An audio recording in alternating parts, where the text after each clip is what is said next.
Hi, അപ്പോൾ നമുക്കിന്ന് വന്നിട്ടുള്ള വണ്ടി വോൾസ്വാഗൻ പോളയാണ് കേട്ടോ. അപ്പോൾ നമുക്കത് സെറാമിക് ചെയ്യാനാണ് വണ്ടി വന്നിട്ടുള്ളത്. വണ്ടിയും അത്യാവശ്യം സ്ക്രാച്ചും കാര്യങ്ങളൊക്കെ ആയിട്ട് വണ്ടി ആകെ മോശം അവസ്ഥയിലാണ് കിടക്കണത് ഇപ്പോൾ. അപ്പോൾ വണ്ടീന് ആദ്യം നമുക്ക് വേണ്ടത് ഡീറ്റെയിൽ ആയിട്ടൊരു വാഷാണ്. അലോയൊക്കെ നല്ല അലോയൊക്കെയാണ് ഇട്ടിട്ടുള്ളത് കേട്ടോ വണ്ടിയാണ് കണ്ടോ. അപ്പോൾ അതിന് നല്ല രീതിയിൽ അഴുക്കും കാര്യങ്ങളൊക്കെ പറ്റി പിടിച്ചിരിക്കുന്നുണ്ട്. അപ്പോൾ നല്ലൊരു ഡീറ്റെയിൽ വാഷ് ചെയ്ത് കഴിഞ്ഞാലാണ് വണ്ടിയുടെ അവസ്ഥ നമുക്ക് എങ്ങനെയാണെന്നുള്ളത് മനസ്സിലാക്കാൻ പറ്റുള്ളൂ. സ്ക്രാച്ച് എത്രമാത്രം ഉണ്ട്, അതുമാതിരി വാട്ടർ മാർക്ക് എത്രമാത്രം ഉണ്ടെന്നൊക്കെ മനസ്സിലാക്കണമെന്നുണ്ടെങ്കിൽ നല്ലൊരു പ്രോപ്പറായിട്ടുള്ള ഒരു വാഷിങ് കഴിഞ്ഞതിന് ശേഷമാണ് നമുക്കറിയുള്ളൂ.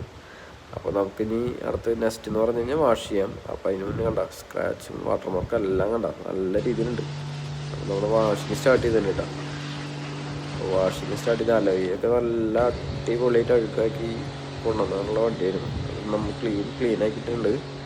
അപ്പോൾ ഇനി വേണ്ടതെന്ന് പറഞ്ഞു കഴിഞ്ഞാൽ നല്ലൊരു വാഷിങ് പരിപാടികളെല്ലാം കഴിച്ചു. ഇപ്പോൾ വെള്ളം അടിച്ചു. ലാസ്റ്റ് ഇതാണ് ഇപ്പോൾ നമ്മുടെ വണ്ടിയുടെ അവസ്ഥ. വാഷിങ് കഴിഞ്ഞ് നമ്മൾ വണ്ടി ബാലിൽ കയറ്റി. അപ്പോൾ വണ്ടിയുടെ അവസ്ഥ നിങ്ങൾക്ക് ഞാൻ കാണിച്ചു തരാം. കണ്ട എന്താ സ്ക്രാച്ച്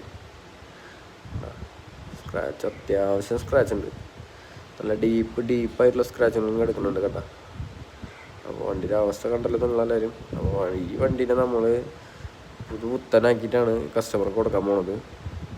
ടോപ്പിലും എല്ലായിടത്തും നല്ല രീതിയിലുള്ള എന്താ കറിയും കാര്യങ്ങളൊക്കെ പറ്റി പിടിച്ചിട്ടുണ്ടെന്ന് തോന്നുന്നു. ടോപ്പിലൊക്കെ മാവിൻ്റെ കറയൊക്കെ പറ്റി പിടിച്ച് കഴിഞ്ഞാൽ പോകാൻ ഭയങ്കര ബുദ്ധിമുട്ടാണ്. അപ്പോൾ അതൊക്കെ ഒന്ന് ശ്രദ്ധിച്ച് കഴിഞ്ഞ് കഴിഞ്ഞാൽ വണ്ടി നല്ല രീതിയിൽ കൊണ്ട് നടക്കാൻ പറ്റും നമുക്ക്. ഈ മാവിൻ്റെ കറയൊക്കെ ഭയങ്കര ബുദ്ധിമുട്ടുള്ള സംഭവമാണ്.